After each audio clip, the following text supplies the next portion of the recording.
So what's wrong with these flip-flops? There's paint on them. Nobody wants them. You try to give it away? Yeah. Alright, let's see if lacquer thinner works on this stuff. I don't know. This is stinky. So let's see. So I'm working out here in a well ventilated area. Lacquer thinner. There, this one, whatever brand. It's similar to paint, solvent, whatever. So let's see what this can do. One slipper at a time.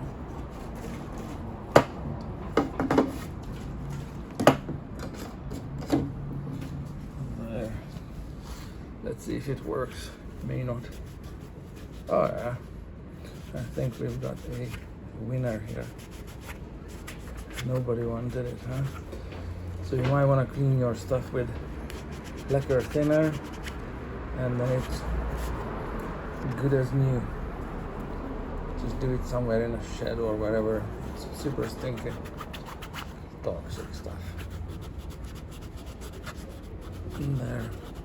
Needs 30 seconds of detailing here and there, and then it's gonna be good to go for giveaway, because they keep doing that.